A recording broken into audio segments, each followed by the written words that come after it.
Hey y'all, this is Social Problems Lecture 1.1, where we're basically talking about the basics of social problems themselves. So, in this lecture, we're going to talk about where social problems come from. Then we're going to talk about theories of social problems, methods of studying social problems, and then social problems and privilege. In terms of content warnings, where we are going to be talking about privilege, false claims by public officials. I think that's just personally a thing that I find psychologically triggering. The satanic panic of the 1980s, which you might not know much about, but anyway, it's interesting. And then poisoning mice, I think I went a little bit overboard on that one. There isn't much in this lecture in terms of triggering material, but there's always a couple of things. So, where do social problems come from? Well, before we talk about that, we have to talk about what exactly is a social problem. A social problem is any condition or behavior that has negative consequences for large numbers of people and is generally recognized as a condition or behavior that needs to be addressed. Most of the controversial issues in our society center on how to address a given social problem. So if we look at issues surrounding poverty, we see conversations surrounding public assistance and welfare programs. Do we give money to the poor to help them be less poor and live better lives? Or do we take away that money to encourage people to work harder? Those are the two sides of that debate surrounding the social problem that is poverty. Abortion and childhood poverty are another area where they are effectively two angles of the same problem, right? People are concerned and want abortions for a variety of reasons, and another group of people don't want the abortions to happen for a grand other variety of reasons. The reality of the matter is both of those groups of people may be interested in be concerned about the same problems, but the reality of the matter is the thing they see as being a solution, they fundamentally disagree on. When we talk about climate change, a lot of that has different approaches as to how we actually fix the problem. And then also gay rights and everything else that is included in LGBTQ plus rights is an area where that is rife with very strong attitudes, right? And these very strong attitudes center on how gay people have effectively been treated in the past. And then what elements of maintaining our traditions in society are helpful, but what elements of maintaining how society used to be are actually harmful, right? And then different attitudes and opinions surrounding those things. That's where controversies of social problems be. Okay, I'm done beating that dead horse. So, how are issues determined to be a problem? That is the question. How does something become a social problem? What makes something that a couple crackpots over here are concerned about, and what's the difference between that and something that is on the news all night, every night? What's the difference between those two things? Well, from the social constructionist view, we observe that negative social conditions or behaviors do not become social problems unless citizens, policymakers, and other parties call attention to the condition or behavior and define it as a social problem. And it should be noted that this social construction, this concept of the social constructionist view is center to most of the discipline of sociology. And what makes something a social problem then is that that a lot of people are concerned about the issue is what it really comes down to. That's how you get a social problem. And then who decides something is a social problem? This is a little bit more complex. It's not just the most people are talking about the thing. It is a highly complex social dynamic, and part of that highly complex social dynamic does include how we go about our everyday lives. What are the things you are talking to your neighbor about when you chit-chat with your neighbor? What are the things that you get in drunken bar conversations / arguments over? What are the Facebook arguments or Instagram arguments or Snapchat or any number of arguments that you get pulled into that you just can't resist getting pulled into them? What's the dynamic of that there? What are the things that you let your drunk uncle say a lot of things at Thanksgiving, but what is the thing that you have to say something about this, and the hell with civility, right? These are the things, and the construction of all of these very complex, very small social dynamics come together to create what German philosophy in the early 20th century called a problem within the zeitgeist, something that we are all collectively aware of that has captured our public imagination. But then also, there are certain people that our textbook call claims makers, and those claims makers play a major part in identifying social problems, or identifying the ones we pay attention to. There are all kinds of social problems, be them physical or a matter of the social structure, that exist that we don't pay attention to, but what are the ones that we do pay attention to? That's what claims makers do, is they point our attention at things. These include elements such as media outlets or media personalities. For a very long time in the 1980s, 90s, and early 2000s, it was all about these certain radio personalities talking for hours on end. Those were claims makers. And now on modern cable television, if you still have cable, that you see certain of these people on MSNBC, you see them on Fox News, you see them on most news channels having grand opinions about things. Those are claims makers. Politicians, almost by default, are absolutely claims makers. They are saying, this is why you have to vote for me. You have to vote for me because I believe in this thing. Well, that's a claim, right? Activist groups, also, by definitions, are claims making. They are making a point that this is the thing we care passionately about, and we want you to pay attention to this thing because we want to pay attention to this thing, and we want to get a lot of people involved in this thing. And then also corporations. We live in a society that is to a large part dominated by corporations. So what the McDonald's Corporation, what Coca-Cola, what Burger King, what Microsoft have to say about a given topic also plays a part in the landscape of what is seen as a social problem and what is not seen as a social problem, right?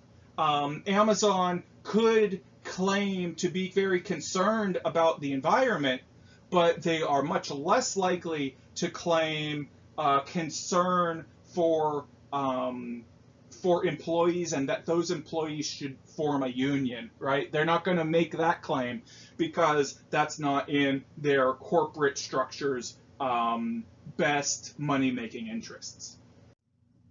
So, within the claims-making process, within how claims happen, we have this claims-making process, and it has 4 stages.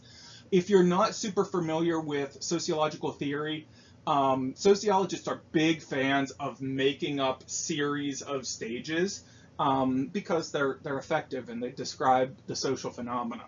So the first step of the claims-making process is the emergence of claims-making. We have individuals or groups bringing that topic to the public's attention. We have our claims makers starting to do their job. And then after the claims have been made, Then we move into trying to build legitimacy.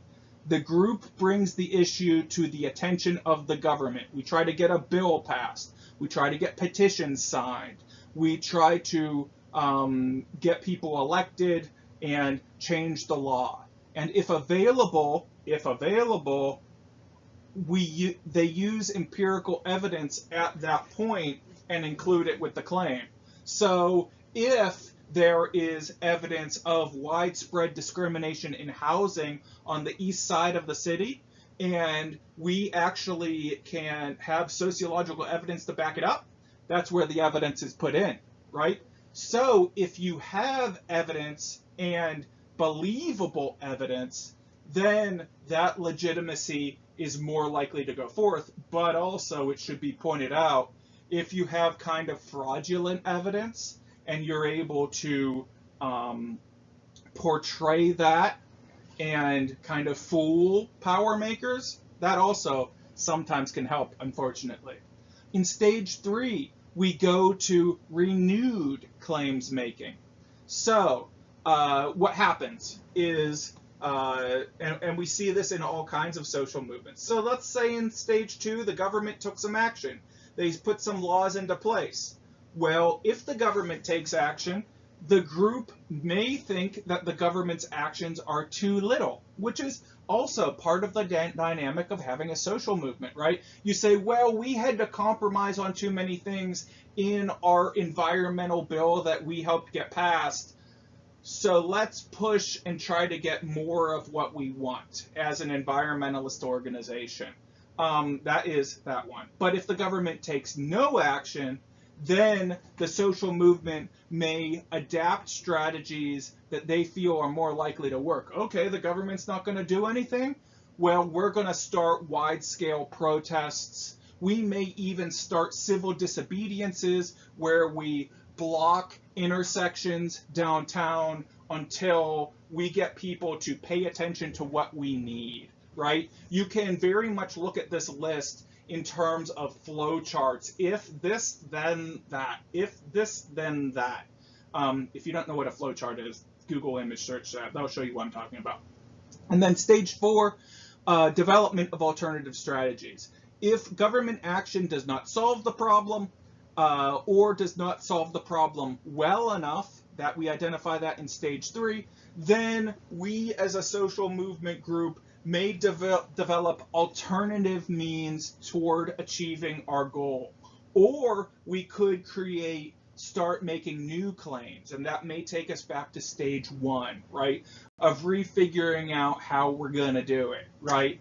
So that is what that is.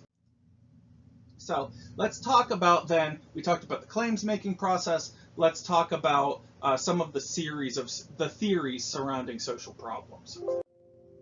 So sociologists start the research process by engaging what we call the sociological imagination.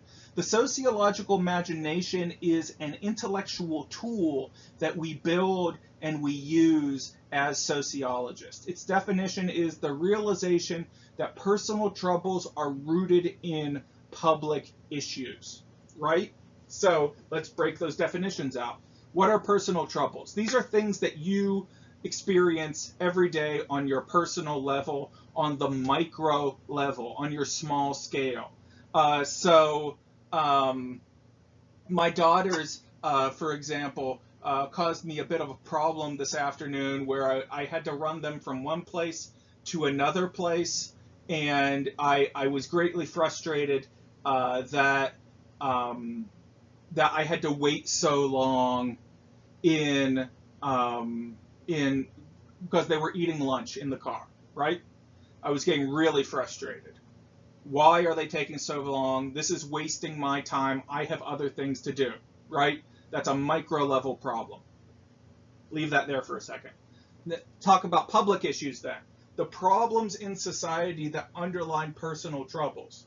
These occur on the macro level, on the large scale of society. In the United States, we expect people to work hard all the time, and our self-worth is determined by the amount of stuff we can get done every single day.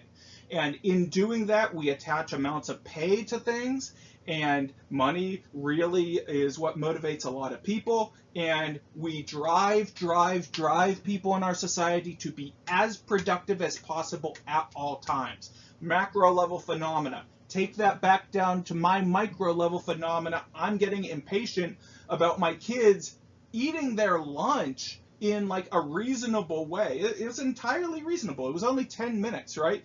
But I was so driven by this phenomena that exists in our society that we work hard, we do work all the time. And in having that ability to jump between micro to macro to micro to macro and see and connect the large-scale social issues in society to what we are individually experiencing, that's the sociological imagination. And if you're wondering if I plotted that, maybe it's obvious. I just thought of that up on the fly, but it is a very reasonable point in terms of an application of the sociological imagination. So, using the sociological imagination in understanding social problems helps us to prevent blaming the victim. Blaming the victim is the belief that people experience difficulties, and those people that experience difficulties are to blame for their problems. So instead of saying this person is poor because they don't work hard enough, we try to find actually the root causes of working hard enough. And if you dig into there, many times you will see, well, it's not that this person doesn't work hard enough. This person has 3 jobs, right? This person is a daycare worker. They work at McDonald's, and they also work at to make ends meet, delivering newspapers, right? This is not a lazy person. It would be blaming the victim to blame that person's poverty on that. And I'm actually thinking of someone I know. Now, sociologists tend to adopt the blame the system approach.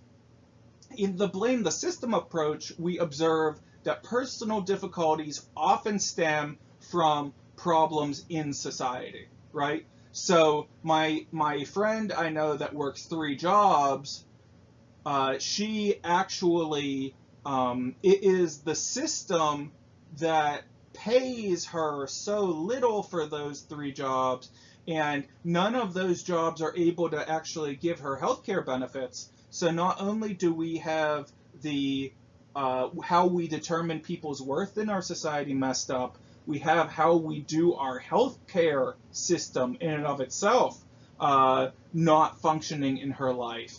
That makes more sense for my friend. Now, with that said, to jump back to blame the victim, there absolutely are people who have made very, very poor life decisions that, yeah, some of their problems are actually their fault and of their creation. We're not saying that that doesn't actually happen, but what we say generally as sociologists and what most of the sociological literature shows us is that there's a whole lot more to blame on the systems within society than our society actually blames victims for. It's what that means. Let's re-say that one more time. People are not as much to blame for their problems as we commonly blame people for. We like to blame people for their problems, but the reality is that a lot of it has to do with the system itself. So, sociologists typically fall into one of these 4 theoretical approaches. The 3 core of those are functionalism, conflict theory, and symbolic interactionism. And then the 4th one is feminist theory. And I'm going to talk about the first 3, each with their own slide. Regarding feminist theory, the reason why we use feminist theory when talking about social problems is that social problems relating to sex, gender, sexuality, they aren't usually covered all that well by functionalism, conflict theory, and symbolic interactionism.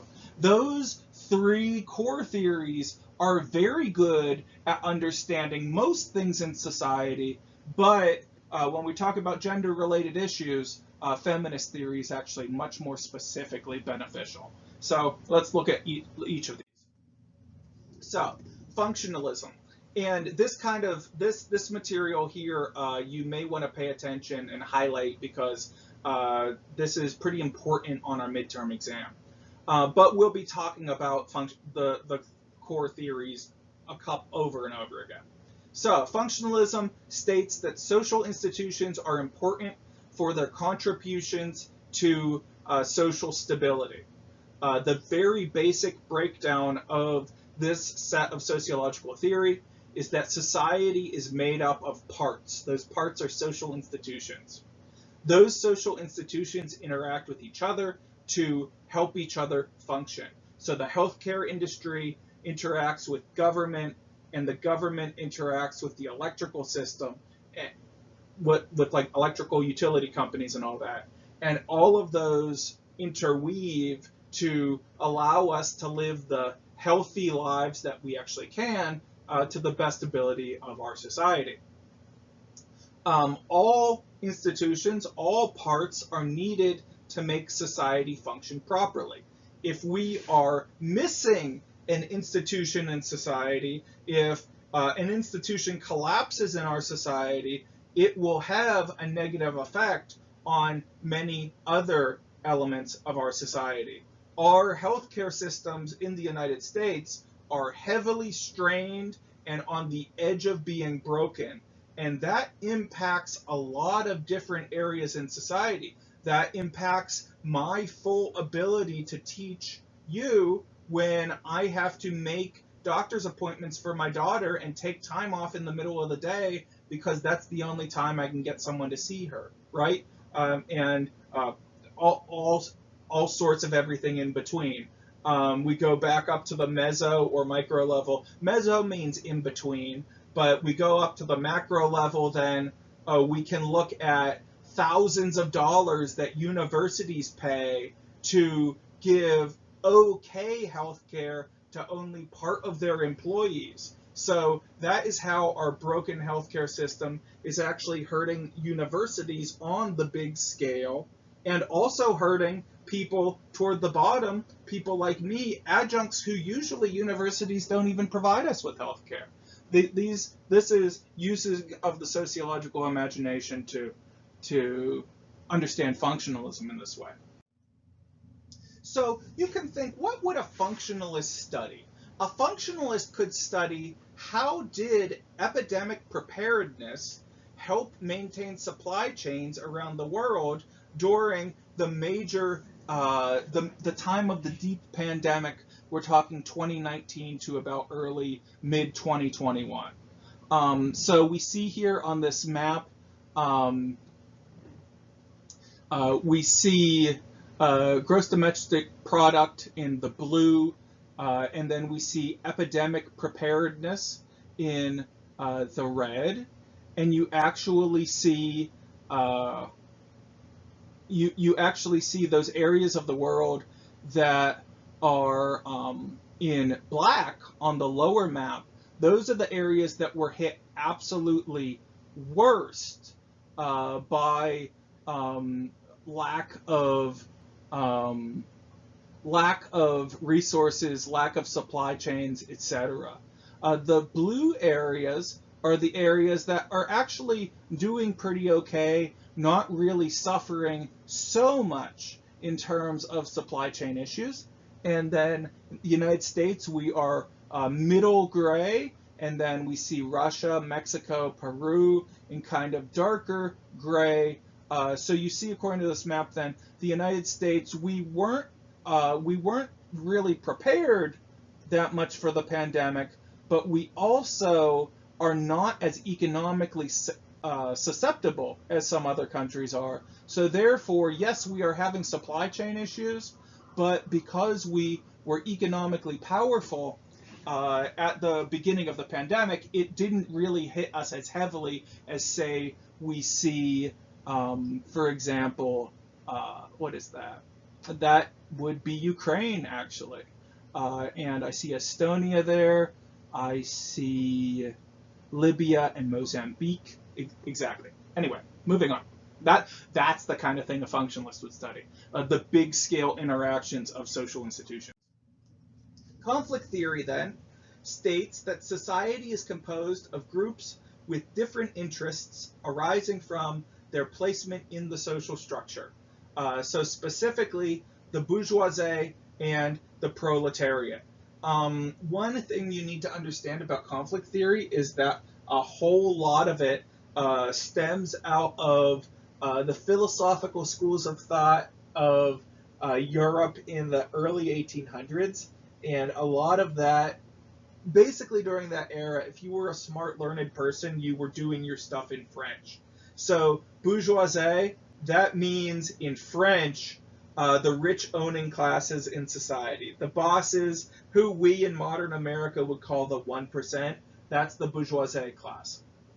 The proletariat then are the working class, the workers. This includes people who do construction kind of industry work, or work in a steel mill, or work in some sort of manufacturing, but proletariat in these terms also mean people who are secretaries at universities, people who work at McDonald's, people who are teachers. These are also people who are workers who work for the rich ruling class. Conflict theory then states that it is the competing interests between the bourgeoisie and the proletariat that make society operate in the way that it does. As opposed to functionalists, conflict theorists do not say that society works.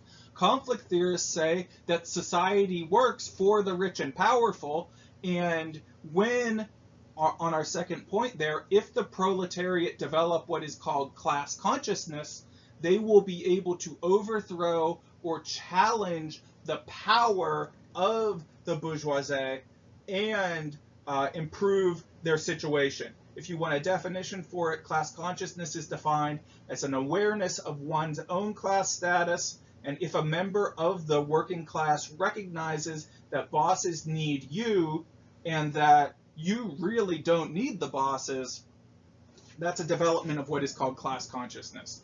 And conflict theorists very much philosophically, in every situation, side on behalf of the worker, not on behalf of the owner. And they observe that the rich are the ones that exploit and take advantage of the working class. That's their angle. Sometimes students get a little bit confused and they think that we are saying that is good, that the rich and powerful dominate workers. That's not what we're saying here. We're not saying it's good. We're saying that it is the standard of what usually happens in society. So what would a conflict theorist study? Well, a conflict theorist would study how Starbucks employees have recently come to be one of the most rapidly union organizing groups in the United States. And that's interesting to a conflict theorist, first of all, because conflict theorists are very frequently interested in what unions do. And second of all, it's interesting to conflict theorists because Starbucks workers, baristas, often are not interested in actually forming unions for a variety of reasons. So if we figure out why they're interested in forming unions, then we can understand that social dynamic a little bit better. We can also look at how did the bosses respond to the union organizing models. How did the workers respond to the boss's responses? These are all things that a conflict theorist would be interested in studying. Symbolic interactionism, then, is a perspective in sociology that focuses on the meanings people gain from their social interactions. So conflict theory and functionalism are your more macro level social approaches. Usually they study large scale things. Symbolic interactionists tend to study smaller scale individual meaning kind of things on the micro level. So we're looking at how individuals interpret the symbols in our everyday lives, and then how we respond to those symbols, how we create new symbols, how symbols are created in all these interactions. And from this definition, then, almost everything is a symbol. The language is a symbol. The noises I'm making and then sending through the computers and you're listening to at a later date, those are symbols. Computer is a symbol of modern work. It's a symbol of technology. A pen is a symbol of writing and literacy. I am just naming things I'm looking at. Dice are a symbol of games, whatever, right? So what would a symbolic interactionist study in terms of social problems? We could look at protest signs and protest strategies when we are studying social problems from a symbolic interactionist point of view. We could ask the question, how do protest signs and messages compare and contrast between ideologically opposite social movements? So we see on the right, I'm not exactly sure what this lady on the right is protesting, but I can guess she probably supports Republican ideologies based on her Make America Great Again hat and the sign that she's holding. I'm guessing she supports Donald Trump and that whole movement associated there. But what exactly she is standing there for and what exactly this rally is specifically addressing, I don't know, right? But those complex series of symbols and how do they use them? We also see a couple of the yellow "Don't Tread on Me" flags in the background. We see a bunch of American flags. You would not see that at a rally of people who these look like either anti-fascists, they could be anarchists, they could be any number of leftist organizations who would hold a banner that says "No war but class war." That actually is a very old slogan on the ideological left. And again, this could even be a protest on the left that has nothing to do with war, right? It could be actually protesting the same exact thing that is happening on the right. But these groups, these subcultures of activists, both the MAGA people and the anarchists, they have their own sets of subcultural symbols, right? And what would work in convincing the MAGA lady to go along with something would, in all likelihood, not work in convincing the guy that in the sunglasses that's holding the "No War but Class War" banner, right? Those are different sets of symbols and different political subcultures. That is something that a symbolic interactionist would be interested in studying.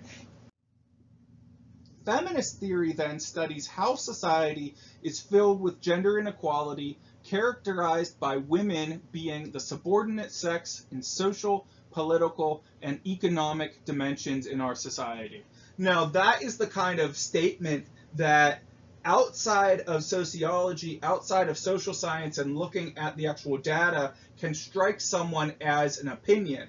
The reality of the matter is that women make less money than men. Women fill fewer political structures than men in society. There are many areas where women have quantitatively less power than men do. That is backed up by sociological evidence, right? And then feminist theorists are really asking the question of why. Now, you can use a conflict theorist perspective in studying, well, why does this powerful group have power over this not as powerful group? But it's not as good as actually talking about sex and gender directly. That's why we have feminist theory, and that's also why we have the very similar to feminist theory, why we have queer theory as well. Feminist and queer theory interact quite heavily. They're not exactly always the same exact thing, but they're very closely related. So, what would a feminist theorist study? They would study how does the leisure activities of men and how do they compare to the leisure activities as women? More specifically, do men get more time to pursue recreation than women? And the answer to that is absolutely yes.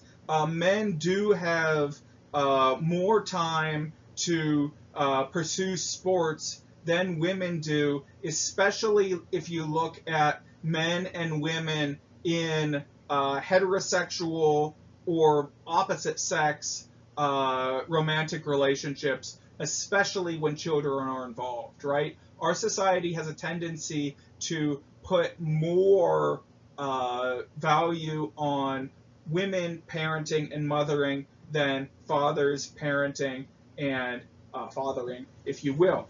And because of that, because guys don't have to do as much parenting, then they are capable of going to more sports games, right? And I simply, in this Google image search, I searched sports crowd. If I'm looking at this right, this is soccer, I'm pretty sure. So soccer, not even the most classic of American sports. You look at this group, I see there's a woman, and this might be a woman, right? All of these other people, these are classically masculine dudes, right? And that illustrates that real element to it there.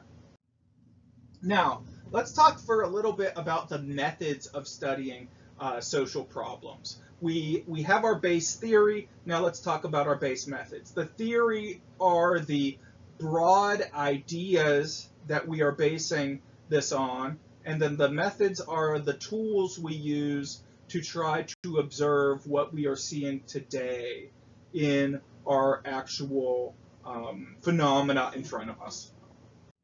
So when we talk about methods of studying social problems, we are talking about something different than what we call the scientific method. And I know this is confusing to people just starting in sociology or even science in general. So the scientific method is a series of steps that are designed to maximize validity and reliability. That's what we're doing. And so you can break it down into different sets of steps. Right here we have it broken into 6 stages where we observe the setting and we ask a question. Then we research the topic area, and that is what is called a literature review, which is especially important. Within the literature review, we look at all of the information within the academic what we call the literature, all of the information that's available, and we see what's important there. Then after we observe, we research, we form a hypothesis. Then after we form a hypothesis, we can do an experiment, or we could have another way of observing it.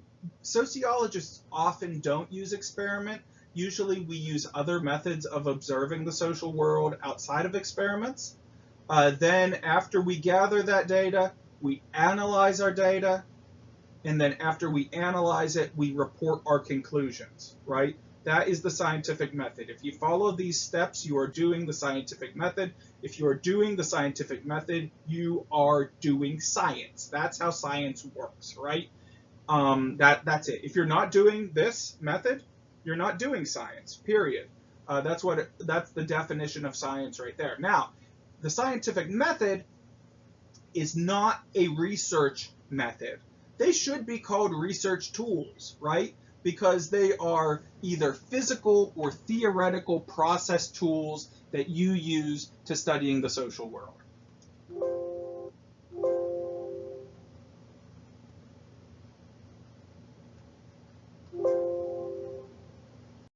And as I just stated, the point of clarification is that the scientific method is not a research method in and of itself. Research methods are the tools, and examples of research methods within sociology are surveys, secondary data analysis, experiments, and ethnography. Each of these are going to have their own slides. Surveys are a commonly used research method, especially within sociology, and they are exactly what you think they are. They are very similar to the "Are you a Hufflepuff?" or "Are you a Ravenclaw?" or "Are you a whatever?" surveys on the internet, except the surveys we do within sociology and surveys that other scientists use are a whole lot more scientifically based than just "do you like the color purple," right? It's a whole lot more structured than that. Now, there are a number of terms that we use when we're talking about surveys, and these terms also apply to other scientific methods as well. Respondents. These are people who answered our survey. You take the survey, you become a respondent in that survey. The population are the type of people you want to study in a given time and place. So, I can be interested in Black women of childbearing age living in Manhattan, right? That is a population. Black women, so let's say age 18 to, very specific, early childbearing age, 18 to 24, living in Manhattan, that's a population. I go try to find those people, and each of those people that fall into those categories, those are my respondents, right? And then the total group of people, my total number of respondents, those are my sample. Those are the collection of all of the people that have answered my survey, i.e. those are all of our respondents. A random sample then, these are types of samples, are a sample in which every person in the population has the same chance of being included. And there are a number of scientific instruments we can use to make sure that sampling is truly random. Sampling does not necessarily have to be random. There are other types of sampling we can use. We can do something that's called snowball sampling. That's actually a preferred method of mine. But random sampling, hypothetically, is very scientifically sound because hypothetically you could talk to anyone, and that's a good thing to have. And then secondary data analysis is the analysis of data from existing records. So this is often, secondary data analysis does use surveys that were previously used, but not always. You can do a secondary data analysis project looking at comparing encyclopedias written in the 70s in the United States compared to those written in the United Kingdom. And where do those compare and contrast? That would also be secondary data analysis. An experiment then is a measured observation of an experimental group and a control group. So the experimental group is the group that experienced the experimental element, and then the control group is the group that does not experience the experimental condition. Now, and this is something that drives me bonkers when I see things that my kids do in their education, their science education, and a lot of our science education in the United States is we don't actually teach people what experiments are. We think, it's commonly thought that, for example, the baking soda volcano, it's a personal, I'll call it a pet peeve, to call that an experiment, right? That's not an experiment. You are pouring vinegar in baking soda. That is well documented as to what that's going to do, right? I pour vinegar in baking soda, it'll bubble up and go everywhere. We can observe that, and observation is a research method, but unless we have another powder like baking soda that we are also applying vinegar to, or if we have other baking soda that we are applying water to as our control group, because the control group won't do anything, then you don't have an experiment. I would tell my daughter, Maddie, I don't know what you're doing. You're watching Fizz. Another example, because my ranting about volcanoes sometimes isn't super clear because it drives me nuts. An example, if you want to study the effectiveness of a poison on mice, what you would need to do is you would need to get 2 tanks of mice, right? If you want to study the poison, then you keep 1 tank of mice not getting any poison, and then you have another tank of mice that you put the poison in. And by doing that, you can see how many of the mice die because of the poison. Or if you didn't do that and you just apply poison to a tank of mice, maybe all those mice were going to die anyway. Maybe there was a bad batch of mice, right? And you have that control group to show you that the mice weren't all going to die anyway. And ethnography, then, is another social research method. This is a method in which the researcher enters a social setting for the purpose of observing people in their quote-unquote natural social setting. There are 2 types of ethnography. We have participant observation and non-participant observation. I'm going to talk a little bit about some really famous ethnographies. I don't remember the exact name of the study, but there was a famous early study in which a sociologist went into an Irish bar in Boston just to observe the setting of what happened there. And he just took a booth in the corner, and while he was in that booth in the corner, he just took notes and observed what happened at this bar. And he did that over a course of a prolonged period of time, like 6 months or so. That is non-participant observation ethnography. So the field researcher just observes what's happening there. Now, participant observation ethnography, then, in that instance, the field researcher is an active member of the group or setting being observed. So as opposed to just sitting in a booth, maybe the researcher will go and actually get a job washing dishes behind the scene, or maybe they'll tend bar or whatever. And you learn in doing that work, then you might learn that, hey, maybe the boss is a jerk, or maybe the boss is a really good guy, or maybe Terry has been having a romantic affair with the guy that sells potato chips to the bar, right? You get that more intimate, detailed information through participant observation. Now, you can't always do participant observation, but sometimes it can be very fruitful. It doesn't always make sense, but when it does happen, it is amazing. Now let's finally wrap this up by talking a little bit about privilege and social problems, and this topic we'll be talking about throughout the course. So, the concept of privilege is absolutely essential to much of the contemporary study of social movements. The definition of privilege are the benefits that certain people in society receive that they have not done anything to receive.